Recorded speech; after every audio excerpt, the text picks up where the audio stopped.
Hello everyone, स्वागत है आप सभी का ऑनलाइन प्लेटफॉर्म एग्जाम कोच पर। प्यारे बच्चों, जैसा कि हम लोग ग्राम विकास अधिकारी के पेपर के डेटा सफिशिएंसी के क्वेश्चन को हल कर रहे थे, उसी कड़ी को आगे बढ़ाते हुए आज हम केवल डेटा सफिशिएंसी के क्वेश्चन ही लेकर के आए हैं आपके लिए। इसलिए ये क्लास आपके लिए बहुत ही इंपॉर्टेंट फिर से होने वाली है। तो चलिए, ये है आपके सामने पहला क्वेश्चन। इसी क्वेश्चन से हम लोग शुरुआत करते हैं। पिछले वीडियोज अगर आपने देखा होगा तो आपने काफ़ी कुछ सीखा होगा। हमें कभी भी डेटा सफिशिएंसी को क्वेश्चन को सॉल्व करने के लिए एग्जैक्ट आंसर की ओर नहीं जाना होता। बस हमको ये देखना होता है कि कौन से अतिरिक्त इंफॉर्मेशन की आवश्यकता है हमें आंसर, क्वेश्चन का आंसर देने के लिए। ठीक है, तो चलो आगे बढ़ते हैं, देखते हैं इसको, इस क्वेश्चन को सॉल्व किया जाए। तो वो इस क्वेश्चन में क्या दिया गया है, एक आदमी रुपया 200 लेकर बाजार गया। उसने रुपए 50 प्रति केजी की दर से 2 किलोग्राम सेब खरीदा, सेब और 2 दर्जन केले खरीदे। तो ध्यान देना, यहाँ पर टोटल वो कितना लेके गया था, 200 रुपये। उसमें से 2 किलोग्राम रुपए 50 प्रति किलोग्राम की दर से 2 किलोग्राम सेब खरीदा। तो आपको ये पता चल गया उसने सेब कितने का खरीदा, ये इन्फॉर्मेशन आपको मिल गई। तो टोटल उसने सेब पे जो इन्वेस्ट किया वो 100 इन्वेस्ट किया। अब क्या है, 100 इसके पास जो बचता है उसमें से क्या किया, इसने 2 दर्जन केले खरीदे। लेकिन अब यहां पर इन्होंने पूछा क्या है, खरीद के पास उसके पास शेष राशि कितनी है, कितना अमाउंट उसके पास बचा है। इससे यही निष्कर्ष निकला कि पूरे 100 रुपए जो बचे थे उसमें से 100 इसके अलावा जो बचा था उसमें से उसने पूरे के केले नहीं खरीदे। ठीक है, कुछ उसने बचा लिया। बस आपको यही बताना। अब आप बताओ कि ये कैसे पता चलेगा कि उसके पास कितना बचा। अब आपको अगर ये पता चल जाए कि ये केले का मूल्य कितना है, 2 दर्जन केले का मूल्य कितना है, तब आप यहां से माइनस करके आप निकाल सकते हो। या तो 2 दर्जन का पूरा पूरा पता चल जाए, 2 दर्जन पूरा कितने का था, या आपको ये पता चल जाए कि 1 दर्जन का रेट क्या है। ठीक है, दर क्या है 1 दर्जन की, तब भी आप यहाँ पर निकाल सकते हो 2 दर्जन का, और इससे माइनस करके तब शेष राशि निकाल सकते हो। बात समझ में आ गई ना। तो ये क्वेश्चन तो आपको समझ में आ गया कि किस तरह से हमें जवाब देना। अब देखो क्या है, उपरोक्त प्रश्न का उत्तर देने के लिए नीचे दी गई किस अतिरिक्त जानकारी की आवश्यकता है, यहाँ पर कौन से एक्स्ट्रा इन्फॉर्मेशन आपको चाहिए वो बताना है। ठीक है ना। तो देखो यहाँ पर बाजार में केले रुपए 25 प्रति किलोग्राम है। अच्छा, देखते ही ये पहला ऑप्शन बहुत लोगों को सही लग गया, लेकिन यहाँ पर ध्यान देना। आप देखो यहाँ पर क्या कहा गया था। अब लोगों ने क्या किया, 25 रुपए देखते ही 25 25 50 कहा, 50 रुपए बच गए, उसके बाद आंसर टिक हो गया, गलत हो जाएगा। ध्यान देना, यहाँ पर बाजार में केले रुपए 25 प्रति किलोग्राम है, जबकि ये जो खरीद के लाया है वो दर्जन के अकॉर्डिंग लेकर के आया है, दर्जन के हिसाब से लेकर के आया, किलोग्राम के हिसाब से नहीं लाया। और रेट यहाँ किलोग्राम के हिसाब से है। तो ये कभी भी यहाँ से हम कंपेयर नहीं कर सकते हैं। अगर हमें यहाँ दर्जन का रेट पता होता तब हम कंपेयर करते, या फिर यहाँ किलोग्राम के रेट में होता तो हम इससे कंपेयर करते। ठीक है ना। तो इसलिए पहला आंसर नहीं होगा हमारा, पहले से हम नहीं पहुंच सकते हैं अपने क्वेश्चन के आंसर तक। ठीक। दूसरा कहता है सेब पर 5% और केले पर 10% छूट थी। तो ये भी हमसे, यहाँ से भी हम कोई इंफॉर्मेशन नहीं निकाल सकते भाई। जब केले का एग्जैक्ट रेट ही नहीं पता है तो फिर परसेंटेज, कितना परसेंट छूट से कितना आएगा, कुछ नहीं पता यहाँ पर। ठीक। 2 दर्जन केले का वजन 2 किलोग्राम सेब के वजन के बराबर है। हमें तो मूल्य चाहिए, ये वजन की बात हो रही है और वजन से कोई लेना देना नहीं है केले के केस में, ये दर्जन में है। ठीक है ना। तो वजन से कोई इन्फॉर्मेशन हमें मिलने वाली भी नहीं है, हमें तो प्राइस चाहिए, अमाउंट चाहिए, तो इसलिए लास्ट ही हमारा आंसर होगा। ठीक है, और इसे हम लोग चेक करते हैं। 1 दर्जन केले की लागत सेब के आधे किलो की लागत के बराबर थी। मतलब केला, 1 दर्जन केले की जो जो मूल्य था वो सेब के आधे किलो की मूल्य के बराबर था। तो 1 किलोग्राम 50 का था, तो आधा किलोग्राम कितने का होगा, 25 का होगा। तो 1 दर्जन केले का मूल्य मिल जाएगा कि नहीं मिल जाएगा। तो जब 1 दर्जन केले का मूल्य मिलेगा तो 2 दर्जन का मिल जाएगा हमको, कितना आ जाएगा वो 50। अब उस 50 को 100 में से माइनस करेंगे हम, तो क्या आ जाएगा आंसर 50। ठीक है ना। तो ये इसलिए देखो, जब आपको 3 कट चुके थे आपके ऑप्शन, चौथे वाले को टिक करके बस बढ़ना है, ये काम नहीं करना जो अभी हम लोग कर रहे हैं। ये बस मैं समझाने के लिए आपको इसको एक्सप्लेन कर रहा हूँ। ठीक है, एग्जाम में आपको बस इसको टिक करना और आगे बढ़ जाना। चलो नेक्स्ट क्वेश्चन की ओर बढ़ते हैं।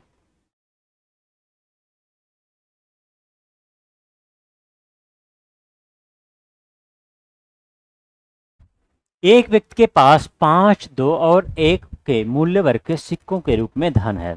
सिक्कों की कुल संख्या 150 है, उस व्यक्ति के पास कुल कितनी राशि है। तो देखो मैथ्स में आप लोगों ने ऐसे क्वेश्चन कर रखे होंगे, जब आप रेशियो पढ़ते हो तो वहां पर इस तरह के क्वेश्चन आपको रेशियो के टॉपिक में मिलते हैं, अनुपात समानुपात में जब जाते हो आप तो, ठीक है।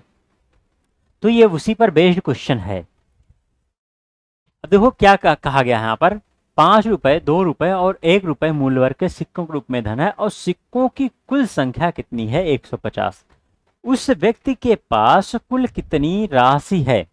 तो देखो यहाँ पर कुल संख्या यहाँ पर दिया गया, अगर ये टोटल यहाँ इनकी संख्याएं, जैसे 5 रुपए के कितने सिक्के हैं, 2 रुपए के कितने हैं, 1 रुपए के कितने हैं, अगर ये सब अलग अलग पता चल जाए तो इनकी अलग अलग हम वैल्यू निकाल सकते हैं, कीमत निकाल सकते हैं। और उनको एक साथ अगर हम जोड़ दें तो टोटल मूल्य हमको पता चल जाएगा, राशि पता चल जाएगी कि कितना अमाउंट वहां पर है, ठीक है। तो इसके लिए हमें ये पता होना चाहिए कि ये दोनों, ये सब अलग अलग क्या कितनी कितनी मात्रा में सिक्के हैं, ठीक है ना। अब देखो यहाँ पर काउंटिंग उनकी चाहिए। अब यहाँ पर केवल एक इन्फॉर्मेशन हमारे पास है, टोटल संख्या दिया गया, ठीक। आओ चेक करते हैं हम कि कौन से अतिरिक्त इन्फॉर्मेशन अब हमें चाहिए। देखो यहाँ पर ₹5 मूल्य वर्ग के सिक्कों की संख्या 25 थी, ठीक है, लेकिन इससे हमारा काम नहीं बनने वाला क्योंकि सिर्फ 5 के बारे में पता चला, हमें तो तीनों का अलग अलग चाहिए। या फिर इन दोनों का दिया होता तब हम यहाँ से संख्या माइनस कर लेते उन दोनों का जोड़ करके, तो तीसरी संख्या अपने आप निकल के आती। और सिर्फ 1 का दिया गया, अगर 2 का दिया होता तो भी काम हमारे लिए होता, इसलिए ये क्या होगा, पहला ऑप्शन हमारे काम का नहीं होगा, ठीक।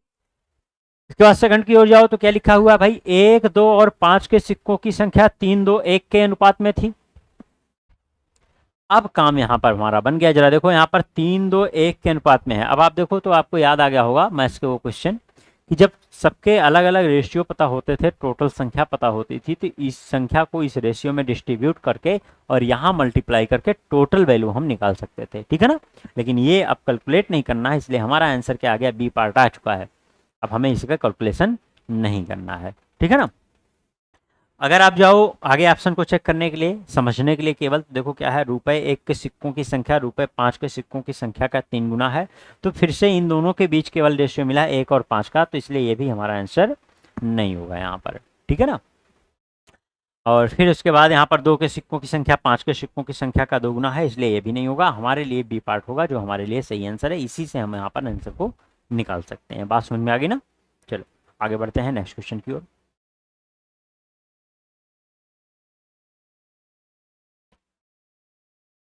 ए बी का भाई है जो कि सी की बहन है। ए बी और सी ई और एफ की संतान, ए बी और सी ई और एफ की संतानें हैं, ठीक है।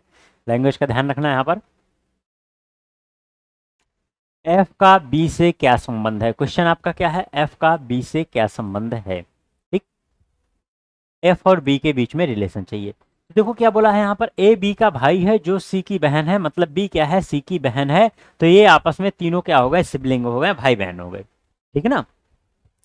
आगे इन्होंने क्या कहा, ए बी और सी ई और एफ की संतानें हैं, मतलब ये तीनों क्या है, किसकी संतान है, ई और एफ की संतान है। तो ऑब्वियसली ई और एफ क्या है, इनके माता पिता ही हैं। अब उनमें कौन माता कौन पिता, इसकी इंफॉर्मेशन अभी हमको नहीं मिली है, लेकिन ये दोनों आपस में पति पत्नी है, ई और एफ। तो इन्होंने पूछा था एफ का बी से क्या संबंध है, तो ध्यान देना यहाँ पर।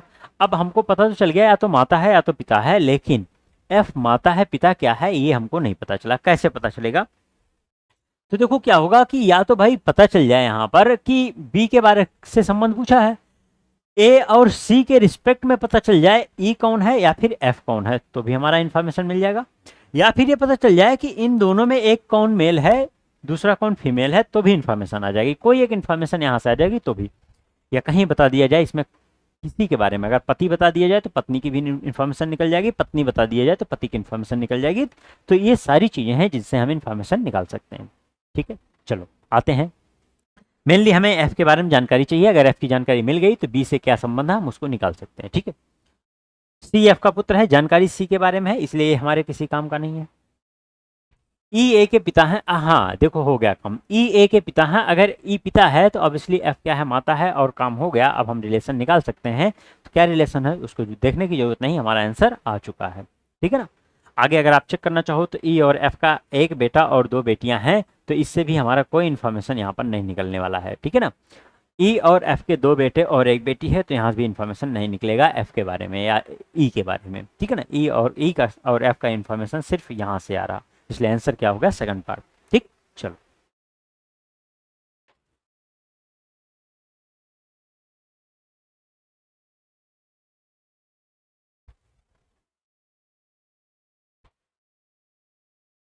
किसी कक्षा में दिनेश का रोल नंबर 10 है जबकि उमा का रोल नंबर 16 है, दमयंती का रोल नंबर क्या है।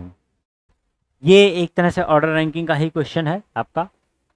आप देख रहे हो कि सभी टॉपिक के क्वेश्चन यहाँ पर आए हुए हैं, और जितने क्वेश्चन इधर आप देख रहे हो ना, सब एक ही सेट से क्वेश्चन है, कहीं अलग अलग सेट के क्वेश्चन नहीं है। पिछली क्लास में भी आपने देखा था, इसी सेट के ही कुछ क्वेश्चन हमने उठाया था। तो इसलिए आपको पूरे रीजनिंग को अच्छे से पढ़ना होगा, तभी आप डेटा सफिशिएंसी भी कर पाओगे। देखो यहाँ इन्फॉर्मेशन जो दी गई है वो क्या इन्फॉर्मेशन है। इन्फॉर्मेशन ये है कि दिनेश का रोल नंबर 10 है। रोल नंबर 10 कहाँ से, जब इस तरह से बोला जाए रोल नंबर 10 है या रैंक 10 है, तो हमेशा ऊपर से होता है, नीचे से नहीं। जब तक नीचे से रैंक नहीं बताई जाएगी तब तक हम नहीं एज्यूम करेंगे, ठीक है। दिनेश का रोल नंबर 10 है, जबकि उमा का रोल नंबर क्या है, 16 है, तो उमा क्या है, इसके बाद आने वाली है 6 स्थान, ठीक। दमयंती का रोल नंबर आपको चाहिए, ठीक है, ये दिनेश था, याद रखना, इसको मैं DN कर दे रहा हूँ, दिनेश, ठीक है ना। दमयंती का रोल नंबर, इसके लिए DM का यूज कर लेंगे हम लोग नाम के लिए। चलो आगे देखेंगे क्या है। उपरोक्त प्रश्न का उत्तर देने के लिए नीचे दी गई किस सत्र की जानकारी की आवश्यकता है। देखो दमयंती का रोल नंबर चाहिए, और जबकि अभी उसका कहीं पे नाम नहीं आया था, ऑब्वियसली फिर उसके लिए कहीं ना कहीं दमयंती के नाम के साथ यहाँ पर कुछ ना कुछ कंपेयर करना पड़ेगा, उसके पोजीशन के साथ, उसके रोल नंबर के साथ, ठीक है ना। तो ये पहला हमारे किसी काम का नहीं है, कक्षा में 20 छात्र हैं, ये हमारे किसी काम का नहीं है, ठीक है ना, क्योंकि अभी तक दमयंती के बारे में कहीं कुछ इसमें इंफॉर्मेशन नहीं आई। दमयंती का रोल नंबर दिनेश के रोल नंबर से 6 स्थान आगे है।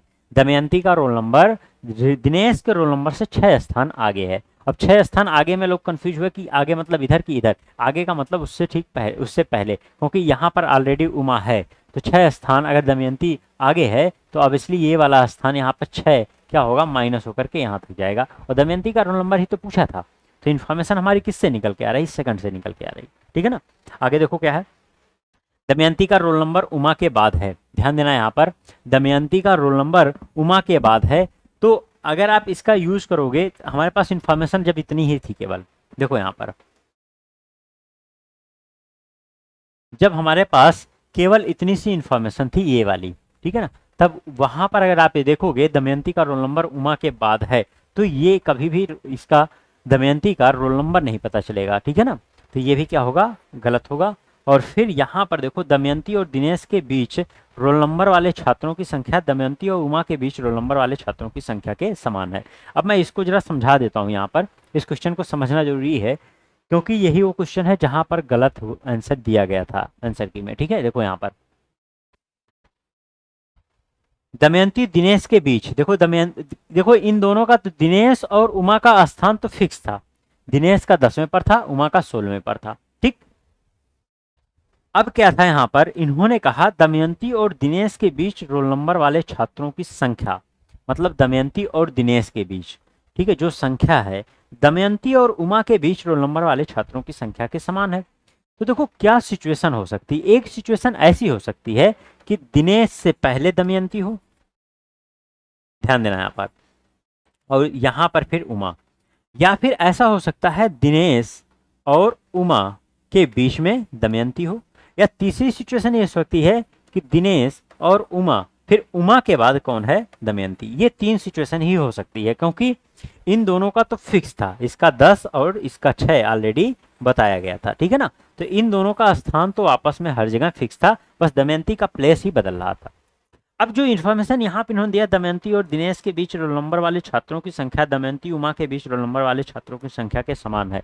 तो यहाँ पर देखना, दमयंती दिनेश और दमयंती उमा, यहाँ पर कभी कभी ऐसी सिचुएशन नहीं बन सकती है कि यहाँ की संख्या और यहाँ की संख्या बराबर हो जाए, कभी भी ऐसा नहीं हो सकता, तो इसलिए ये कहना गलत होगा। यहाँ पर अगर आप देखो तो सेम सिचुएशन यही हो रही है कि यहाँ से और यहाँ इन दोनों के बीच में जो आ रहा है ये भी कभी भी सेम नहीं हो सकता। बस एक सिचुएशन ये वाली यहाँ पर हो सकती है कि ये दमयंती बीच में हो और यहाँ की जो संख्या और यहाँ की संख्या क्या हो, समान हो। लेकिन अब शर्त क्या है, शर्त यह है, देखो अब इसी केस को मैं यहां पर बना दे रहा हूं, जरा समझना। अगर मैं दमयंती को यहां पर रखता हूं तो शर्त देखो क्या है कि भाई अगर ये बिल्कुल बीच में है, यहाँ की संख्या और यहाँ की संख्या बराबर है, तो ऑब्वियसली यहां से लेकर यहां तक एक विषम संख्या होनी चाहिए। बात समझ में आ गई ना? तो जरा यहां पर देखना आप, यहां से यहां तक की विषम संख्या आपकी होनी चाहिए। तो जरा देखो यहां पर 10, 6, 16, मतलब यहां पर कितने लोग हैं? बीच में 5 लोग हैं। तभी तो यहां पर देखो 10, 5, 15 और एक छठवें पर ये क्या है? छठवें पर कौन है? उमा है, ठीक है ना? बीच में 5, तो यहाँ पर 3, यहाँ पर 3। तो आपको समझ में आया कि देखो एक ये वाली इंफॉर्मेशन थी, इससे भी हमारा आंसर निकल करके आ रहा था, एक ये वाली इंफॉर्मेशन है, यहाँ से भी हमारा आंसर निकल करके आ रहा, और एग्जाम में आंसर इसी को दिया गया था। ध्यान रखना, एग्जाम में आंसर की में इसी को आंसर दिया गया था, जबकि यहां से भी निकलेगा। क्यों? क्योंकि इन्होंने जो आगे बोल दिया था ना, 6 स्थान आगे, आगे का मतलब पहले कि उसके बाद, ये चीज यहां से नहीं पता चल रही है। लेकिन अगर हम थोड़ी देर के लिए इसको चेक करें तो देखो क्या है कि अगर ये आगे की बात की जा रही है तो देखो आगे ऑलरेडी यहां पर है, तो फिर आगे ये वाला माना जाएगा, ठीक है ना? तो यही कारण था कि इन्होंने इसको आंसर दे रखा था, ठीक है ना? तो ये क्वेश्चन थोड़ा सा था ऐसा कि अगर कोई यहीं तक चेक करता तो फिर क्या है कि गलती होने के चांस थे यहाँ पर, ठीक है ना? तो ये क्वेश्चन क्योंकि दोनों आपके ऐसे इस तरह से आ रहे हैं, दोनों के आंसर आ रहे हैं, क्योंकि जब हम इसको आगे ले जाएंगे तो दमयंती का स्थान फिर से हमारे पास निकल करके 4 आएगा, ठीक है ना?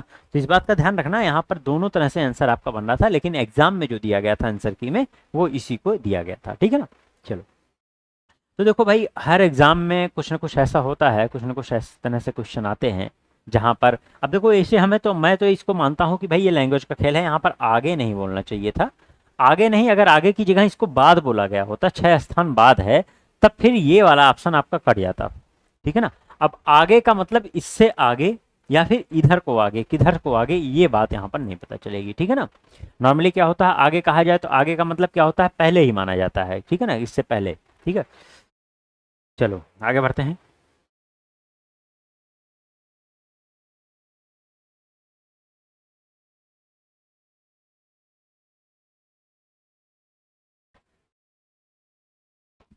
हर्षद की आयु उसके बेटे विजय की आयु की 4 गुनी है। 4 साल पहले सुधा की आयु उसके बेटे विजय की आयु की 6 गुनी थी। सुधा की वर्तमान आयु कितनी है? देखो यहां पर किसके बारे में पूछा गया भाई? सुधा की आयु के बारे में पूछा गया है। यहां पर सुधा की आयु के बारे में पूछा गया है। देखो सुधा की आयु निकालनी। अब इंफॉर्मेशन क्या है जरा देखो, यहां पर हर्षद की आयु उसके बेटे विजय की आयु की 4 गुनी थी। तो देखो यहां पर हर्षद और विजय के बीच में रेशियो दिया गया है 1 और 4 का, ठीक है ना? इस तरह से। फिर उसके बाद क्या है, 4 साल पहले सुधा की आयु उसके बेटे विजय की आयु की 6 गुनी थी। अब 4 साल पहले अगर आप जाओ, 4 साल पीछे जाओ, तब क्या कहा इसने? सुधा की आयु उसके बेटे विजय की आयु की 6 गुनी थी, ठीक है? तो ये वाला रिलेशन इन दोनों के बीच में, यहाँ पर रेशियो जो बन रहा था 1:6 का बन रहा था, इनका रेशियो 1:4 का बन रहा। कब? लेकिन अंतर यहाँ 4 साल का बना हुआ, ठीक है? इस बात का ध्यान रखना। सेम देखो, ये अगर सेम ईयर की बात हो रही होती ना, तब तो रेशियो कंपेयर कर लेते हम, लेकिन सेम ईयर की बात है नहीं, तो रेशियो कंपेयर नहीं कर सकते। तो देखो यहाँ पर पूछा किसके बारे में गया है? सुधा की वर्तमान आयु के बारे में पूछा गया है।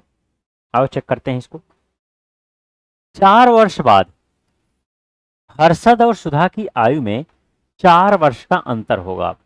ध्यान देना यहाँ पर, 4 वर्ष बाद हर्षद और सुधा की आयु में 4 वर्ष का अंतर होगा। तो देखो यहाँ पर अगर हर्षद और सुधा की आयु का अंतर यहाँ से हमको पता चलेगा कि 4 वर्ष बाद ये अंतर बनेगा, तो देखो वो अंतर तो हमेशा बना रहेगा भाई। 4 वर्ष बाद हो, 1 वर्ष बाद हो, 10 वर्ष बाद हो, हमेशा क्या होगा? अंतर तो सेम बना रहेगा। बात समझ में आ गई ना? तो यहाँ पर जो इन्होंने कहा है कि 4 वर्ष बाद हर्षद और सुधा की आयु में 4 वर्ष का अंतर होगा, तो ये अंतर हम यहां पर भी तो क्रिएट कर सकते हैं। बताओ भाई, बात समझ में आ रही ना कि ये अंतर यहां पर क्या होगा? देखो मैं बार बार एक चीज कहता हूं, जब भी आपके सामने एज रिलेशन का क्वेश्चन आए तो वहां पर जब अंतर आता है ना, तो अंतर आपका हमेशा आपके काम का होता है, वो हमेशा, क्योंकि वो अंतर हमेशा कांस्टेंट बना रहता है, ठीक है ना? तो जब इन दोनों के एज का अगर हमें डिफरेंस पता चल जाएगा, तो ये डिफरेंस हम यहाँ पर देखो, अगर इसको y वेरिएबल के साथ एज्यूम कर लें, इसे x वेरिएबल के साथ एज्यूम कर लें, ठीक है ना। तो इस तरह से इसको हम सॉल्व कर सकते हैं, या फिर आप ऐसे कर सकते हो, इसको वाई वेरिएबल एज्यूम कर लो इसके लिए, फिर आप तो फिर 4 माइनस करके आप यहाँ पहुंच जाओ तो सिंगल वेरिएबल में पूरा डेटा आपको मिल जाएगा, ठीक है ना। फिलहाल हमें सॉल्व तो करना नहीं है, हमें तो सिर्फ ये देखना है किसकी आवश्यकता, तो फिर हम ये हमारे काम का हो जाएगा। क्यों? क्योंकि अगर हम सिंगल वेरिएबल में बात यहाँ पर बना लिए तो इन दोनों का जो आएगा सिंगल वेरिएबल में डेटा, उसका हम डिफरेंस यहाँ पर निकाल सकते हैं, क्योंकि ये अंतर हमेशा समान बनने वाला है। क्योंकि ये जो 4 साल का अंतर है इन दोनों के बीच में, ये अंतर हमेशा समान बनने वाला है, तो इसकी मदद से हम इसको निकाल सकते हैं, ठीक है ना। बाकी ऑप्शन में जैसे ही चेक कराऊंगा आपको चीजें आसानी से समझ में आएंगी। जरा देखो, 4 वर्ष बाद हर्षद और सुधा की आयु का योग उनकी वर्तमान आयु के योग से 8 अधिक होगा। तो भाई 4 वर्ष बाद क्या होगा? भाई दोनों की उम्र तो बढ़ेगी, किसी एक की उम्र तो बढ़ेगी नहीं, तो दोनों की उम्र बढ़ेगी और दोनों की उम्र 4-4 साल बढ़ जाएगी, तो 8 वर्ष दोनों की उम्र क्या हो जाएगी? वर्तमान उम्र से 8 अधिक हो ही जाएगी। तो ये इन्फॉर्मेशन जो दिया गया है ये किसी काम का नहीं। भाई आपसे कह दिया जाए कि दो लोगों की जो आयु है उनकी आयु अभी जोड़ लो आप, एक्स आ गया, और 5 साल बाद दोनों की आयु अगर जोड़ोगे तो 10 साल अधिक आ जाएगा, तो एक्स्ट्रा क्या आया? इसमें कोई एक्स्ट्रा इन्फॉर्मेशन दिया गया नहीं, वो तो ऑब्वियसली होना ही होना है। जब 5-5 दोनों की बढ़ जाएगी तो ऑब्वियसली 10 साल दोनों की वर्तमान से के योग से 10 साल बढ़ जाएगा, ठीक है ना। तो इसलिए ये वाला हमारा आंसर नहीं होगा। बात समझ में आ गई ना। तो मतलब देखो डीपली चीजों को समझना था यहाँ पर, ठीक है ना। अगर कोई प्रेशर में क्वेश्चन को करना चाहे माइंड में प्रेशर लेकर के, तो जान लो ये सारे क्वेश्चन गलत होंगे उससे, ठीक है। यहाँ पर देखो क्या है, 4 वर्ष पहले हर्षद, विजय और सुधा की आयु का योग उनकी वर्तमान आयु के योग से 12 कम था। तो देखो जैसे यहाँ पर चीजें बताई गई थी बिल्कुल उसी तरह यहाँ भी बताई गई हैं, बस यहाँ आगे चल रहे थे यहाँ पीछे चल रहे हैं। समझना क्या, 4 वर्ष पहले हर्षद, विजय, सुधा 3 की बात की गई थी, ठीक है ना। और फिर कहा उनकी वर्तमान आयु के योग से 12 कम। तो भाई 4 वर्ष पहले तीनों की 4-4-4 12 हो जाएगी कि नहीं? तो तीनों में क्या आ गया? 12 की कमी आएगी ना। तो वही इन्फॉर्मेशन तो दिया गया है, कोई एक्स्ट्रा इन्फॉर्मेशन नहीं है, बस उसी बात को फिर से घुमाया गया बार बार, ठीक है ना। तो इसलिए ये भी हमारे किसी काम का नहीं है। हर्षद, विजय और सुधा की औसत आयु सम संख्या में है, तो ये तो वैसे ही पता चल रहा है आपका बेकार है, कोई यहाँ पर डेटा नहीं है, कोई फैक्ट यहाँ पर नहीं है। बात समझ में आ गई ना। तो इसलिए बस हमारे पास यही एक अप्रोच है। अब इसको ही आपको समझना था। क्वेश्चन अपने आप में इसलिए अच्छा था क्योंकि आप अगर मैथ्स के क्वेश्चन को सॉल्व करने का अप्रोच आपको नहीं पता होगा तो भी आप आंसर नहीं निकाल पाओगे। अगर आप 2 वेरिएबल लेकर के यहाँ पर आगे बढ़ो तब फिर इससे आंसर नहीं निकाल पाओगे, ठीक है ना। लेकिन अगर सिंगल वेरिएबल लेकर के आप करोगे और उसी वेरिएबल से इससे कंपेयर कर लो, सपोज करो मैं इसको 4x लिख देता हूँ, इसको x लिख देता हूँ, और फिर यहाँ पर क्या आ जाएगा? इसका x माइनस 4 आ जाएगा, फिर ये क्या हो जाएगा? x माइनस 4 इंटू 6 हो जाएगा। बात समझ में आ गई ना। तो ये आपका निकल करके आ जाएगा। तो इस तरीके से हम क्या कर सकते हैं। अब अगर इसकी बात की जाएगी तो यहाँ पर इसी में हम क्या करेंगे, सुधा की आयु की बात की जाएगी तो 6 साल, इसमें 4 साल हमें क्या करना है? बढ़ा देना है बस, सॉरी 6 साल हमको क्या करना है? इसमें बढ़ा देना है, +4। ये पूरी सुधा की वर्तमान आयु आ गई। देखो बन गया ना इसमें रिलेशन पूरा एक सिंगल वेरिएबल का। अब हम इसके यूज करके इसको सॉल्व कर सकते हैं। बात समझ में आ गई ना? बोलो। तो आपको मैथ्स के क्वेश्चन का अप्रोच भी आपको पता होना चाहिए। अगर आपको अप्रोच नहीं पता होगा तो भी आप क्वेश्चन को नहीं कर पाओगे।